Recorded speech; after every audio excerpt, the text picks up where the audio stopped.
Mariing pinabulaanan ng Meralco Power Gen Corporation ang mga naging pahayag ni Ombudsman Crispin Rimulya. Nilinaw nila na hindi sila bumili ng shares sa solar company ni Batangas 1st District Representative Leandro Leviste na nabigyan ng congressional franchise. Alamin ang buong detalye ng balita mula kay Sheena Torno.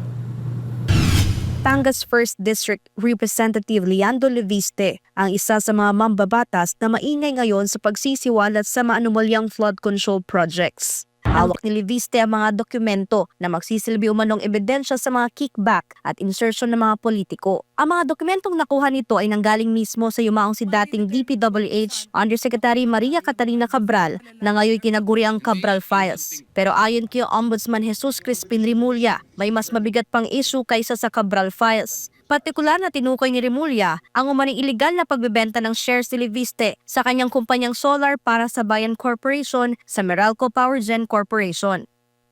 Kasi marami siya ibang problema eh. Yung prangkisa niya, iniimbestiga na ngayon eh. Kasi dapat yan, yung franchise, hindi mo ninegosyo. Eh, yung batang-bata ka, ninegosyo mo yung franchise? Wala ka ba kahihiyan? Anong klaseng tao yan? Anong klaseng Pilipino yan? Diba? National franchise? National franchise. Renewable energy, critical to the national life. Tapos ganun lang? Na-flip. May benta mo, flip mo lang? Na-flip.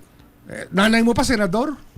Dagdag pa ni Rimulya, malinaw na labag sa batas ang pagbebenta o paglilipat ng isang prangkisa kung hindi ito dumaraan at walang pahintulot mula sa Kongreso. Samantala, mariin namang pinabulaanan ng Meralco Power Gen Corporation ang mga pahayag na ito ni Rimulya. Sa inilabas na pahayag, sinabi ni Attorney Christer Gaudiano, Head ng Sustainability, Corporate Communications at External Affairs ng Meralco Power Gen Corporation na wala silang biniling share sa pagitan ng Solar para sa Bayan Corporation. Matatandang ibinenta ni Leviste ang bahagi ng kanyang share sa SP New Energy Corporation, SPNEC, sa MGen na nagkakahalaga ng humigit kumulang 13.8 billion pesos noong 2025 bilang bahagi ng pagdadivest niya bago tumakbo noong 2025 midterm elections.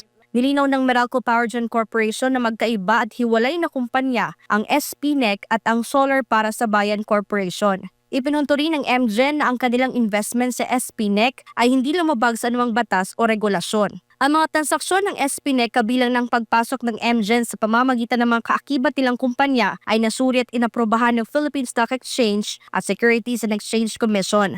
Git pa ni Gaudiano, walang prangkisang SPNEC kaya hindi kailangang ipaalam sa gobyerno ang pribadong transaksyon sa pagitan ng MGen. Umaasa ang Meralco Power Gen Corporation na mabibigyan ng sapat na kaliwanagan ang kanilang pahayag sa mga maling impormasyon na kumakalat sa social media.